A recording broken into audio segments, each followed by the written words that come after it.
Hello, everyone, and thank you for joining another episode of the Educational Leadership Podcast. We have another very special guest. Before we introduce our guest, I want to give a shout out to our co-host, Corinne French. Hello, so excited to be here today.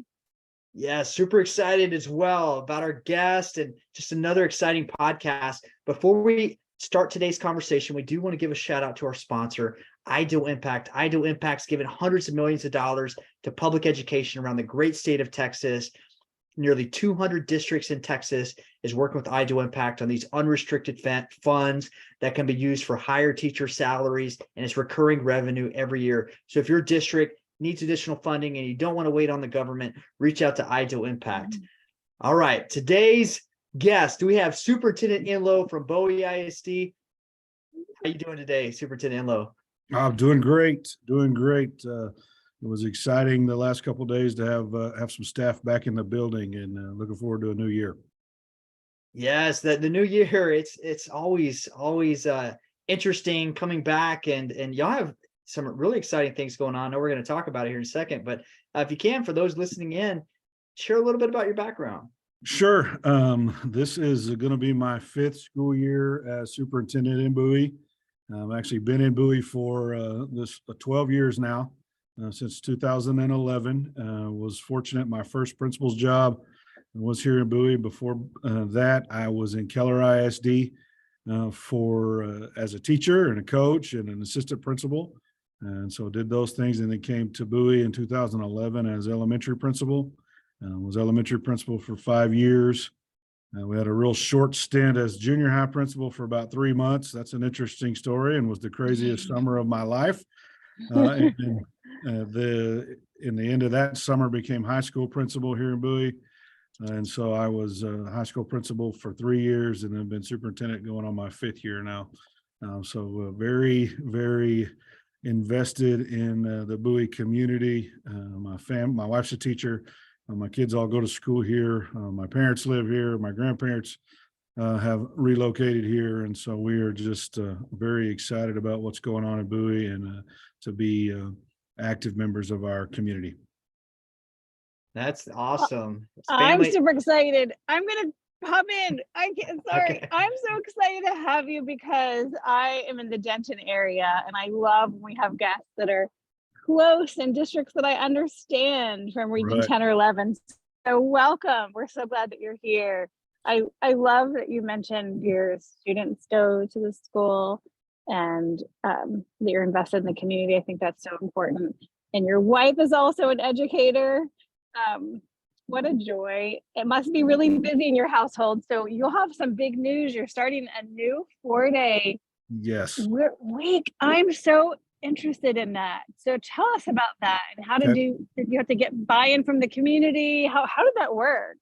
Yeah, let me brag on my wife for a real quick second. She was named Bowie ISD Elementary Teacher of the Year this year, and she is in the top 3 for Region 9 Teacher of the Year. And so we'll know next Wednesday whether she receives that honor. She's great. She's the better half of this deal for sure. Every kid that has had the opportunity to be touched by her in her classroom over the last few years has changed forever. And I know she's my wife and I'm kind of partial, but she's been Teacher of the Year in Keller ISD and Bowie ISD.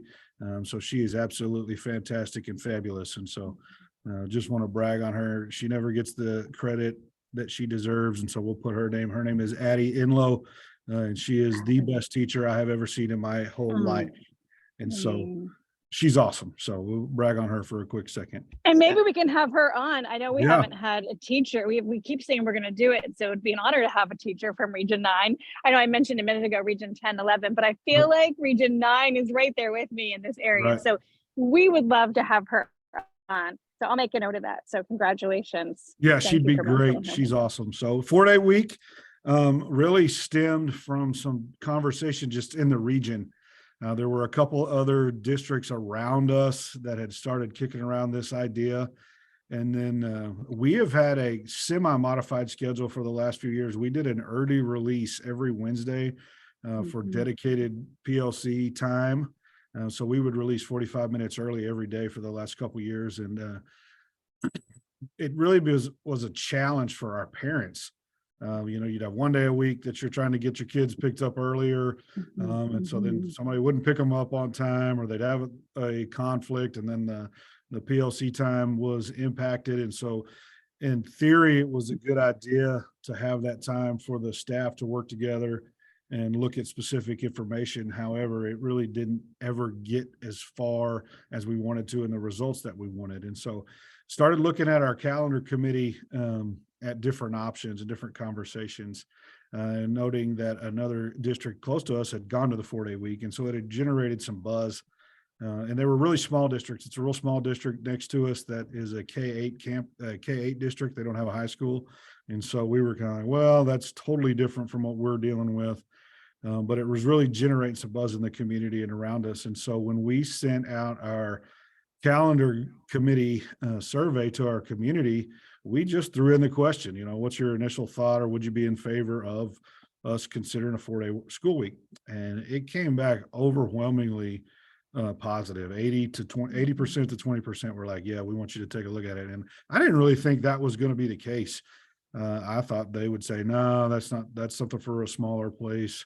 And they didn't really want us to look at it. And so we really dug in at that point and started doing a lot more digging into what that would actually look like. And so we had a committee. We did some community forums. So we would go out and talk to the community at our campuses, and we did staff forums where we would have the committee go and sit and visit with staff members and different questions and those kind of things. And they ranged from anything from, how's this going to affect my pay? Are we going to, what's the school day going to look like? Are we going to dealing with parents on the parent side? Most of the older students, their parents were all for it. It was the biggest challenge came in daycare for younger students. Daycare in our community is always a challenge. We don't have a ton of options.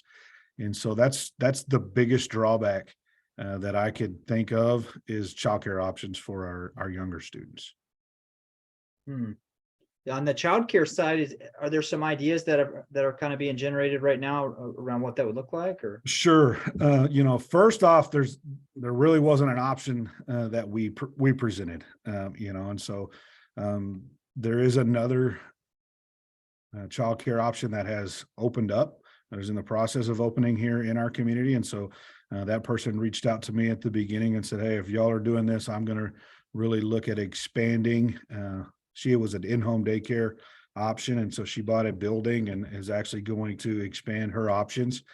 We have a couple churches in town that have done afternoon care and have looked at extending on a Friday option.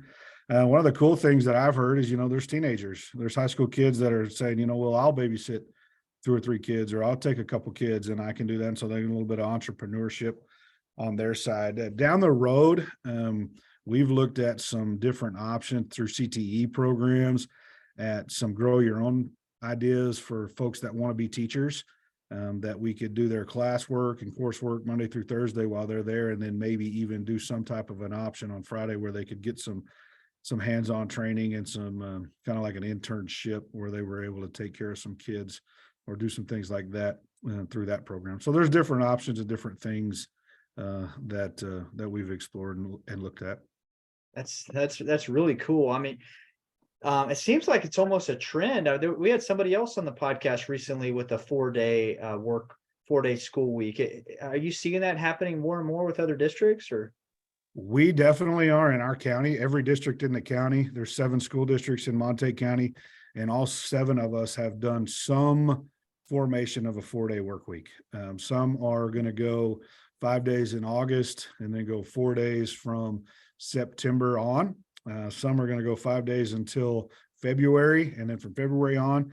And then there's a couple of us that just went full on 4-day. Then some are taking Mondays, most are taking Fridays. But yeah, there's a lot of them. We actually looked, we were having this conversation at lunch, and there's probably around anywhere, there's nowhere to report it. So when you Google it, you get a wide range, but probably around 50 districts across the state have gone in some sort of a 4-day week. 50 districts. Mm-hmm. Wow, 50 districts on a 4-day work week. That's so cool. Go ahead, Corinne. Yeah, Well, you answered one of my questions. It was like, how can you help the next district who might be thinking of this? And you mentioned childcare. Are there other things that other people should be considering? What were some of the other pushback? And then because I am thinking, like, sometimes people are really hesitant to make change. Right. And I commend you for doing that, because I think if we're going to make this work, we have to keep making changes. And some things we just have to take a chance. And so what kind of things what kind of support or tips would you give to the next district that's considering this? And then what kinds of, what do you have in place to measure, like, and are you willing, we never want to put our guests on the spot, but are you willing to come back and say in a year, as a superintendent, are you willing to come back in a year and say, this didn't work? Yeah. Or are you going to give it 3 years? Like, how do you walk me through that? Okay. Yeah. Actually, what you said a minute ago, one of our board members said in the meeting where we actually they approved it, was he said, look, we have to try something. You know, the biggest driver for us was teacher recruitment and retention. You know, I think one of the biggest challenges, we don't know what it's going to do on student achievement. We don't know what adding an extra 45 minutes to a kid's day and then taking a full instructional day away on Friday, what that's going to do. We have really communicated, number one, that Thursday can't be the new Friday. I know my son always came home and said, well, Friday's fun Friday. I don't want to lose fun Friday because we don't do anything. We play games. Yeah, and I know that's an intermediate school age kid's perception, but we have to be intentional about making sure that we maximize all of our time when we're looking at instruction. And so that's one of the things, but I think you hit the nail on the head that we got to do something different. A teacher shortage in Texas, and knowing that we can't pay, as close as we are to the Metroplex, we don't pay near what somebody going to Decatur can make. And then going in even further, go to Northwest, or go push to the other side to Ponder, Crum, Denton, those kind of areas. And so we have to do something to try to set ourselves apart. And literally the day after we approved this, I got an email from a teacher in Decatur who lives in Bowie, who was driving down there every day and said, I'm interested in staying now, not making that drive because we got the day off. And fortunate enough, we hired her. And so we got that teacher. We stole a teacher from another district, and it's not competition, but at the end of the day, it kind of is competition, you know? And so I think, back to the question and some of the things that you need to be aware of, is there's always going to be something that you didn't think of. And when you start going through that, and we're kind of in that process right now, we don't know exactly what those things are. But we spend a lot of time talking to other people. I think that's the key. We went to several, before we even really started thinking about it at midwinter in January, we went to some breakout sessions on some other districts that had done this. And so we picked their brain and brought in some different ideas that they had done, and made sure that we use those kind of like a lot of those communications with their community. And you need buy-in for sure. If your community's not going to be behind it and not support it, that's going to be a challenge. So I think that's kind of the thing. You don't have to go it alone. Somebody else has done it. And I think one of the things that stood out to us in our look is nobody's gone back. We hadn't found anybody yet that's gone back, that went to 4-day and then went back. And so that's kind of one of the things that we were thinking. And so, yeah, we set up 7 different data points. We're going to look, number one, at how many applicants we had this year. We've always struggled to get some applicants. And so I think, right off the bat, we had interest early and people wanting to come and work in Bowie. So looking at our applicants, retention surveys, does anybody mention that as a reason they stayed? They didn't go to another district. We're going to look at simple stuff on how much fuel are we using? Does not running an extra bus route once a week save any fuel? Attempting to regulate the heating and cooling of our buildings. Are we going to run those things less? And are we going to save any money on electrical costs and some things like that? And so we actually presented it to the board as we're going to measure these things monthly as we go. And we really called it a pilot. We didn't say it was we're going to go and do this, because if we come back at the end of the year next year and say this didn't work, and it could be for one of those reasons, it could be it cost more than we thought, We're going to actually look at attendance rate of students and staff. We've thought that attendance rate might increase. We might do better if they know they've got a day off. They might say, instead of me taking that mental health day or whatever that I wanted to take, I know I'm going to be off on Friday, so I'm going to go ahead and stick it out and not have. And so we're going to check those things, and then some sub costs. Does the cost of substitutes go down for the need across? So those are kind of things, and absolutely we're willing to come back and say, no, it didn't work. Well, that makes me I was a trustee for a long time, and that makes my former trustee hat very happy, or my heart very happy that you're willing to make the change, measure, and then come back and say, okay, it didn't work. Mm-hmm. I also wonder, you mentioned the mental health thing. I feel like, as I work at the university, and so I feel like educators are really good at taking care of lots of people, and maybe we don't take the best care of ourselves. Right. And I feel like just knowing that I'm going to have Friday to schedule, if I'm working for you or any of the districts that are doing this, knowing I'm going to have that Friday to schedule follow-up appointments and dental appointments, I feel like the health of your employees is going to have to go up. So I like find a way to measure. I'm just encouraging. Right. I feel like the districts that are doing this need to come back and say, like, we're going to have happier, healthier people, and happy, healthy people. Teachers are happy, amazing people, but we want them to be healthy.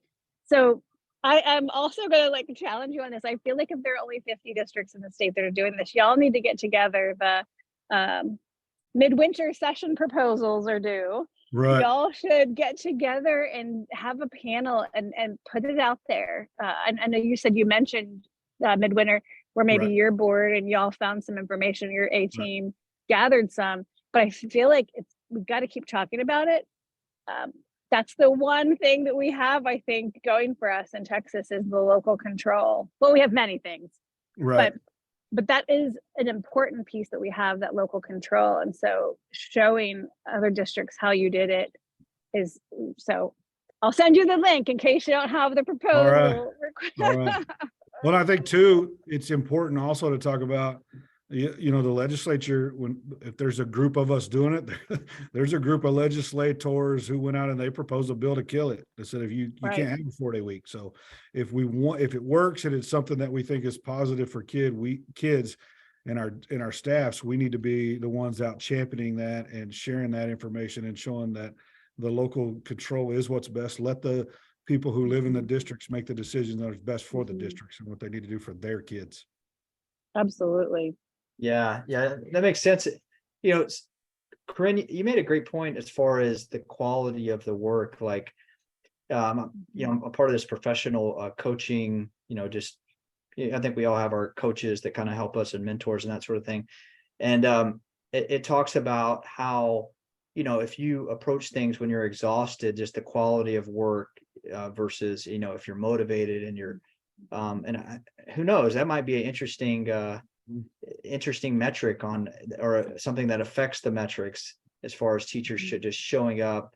Not that they show up differently. It's just like human beings, if we have that extra day to recover, even if it's like an active recovery, you come back and you really, the quality of work could increase. Who knows? But it would, because you can't schedule every appointment in the summer months.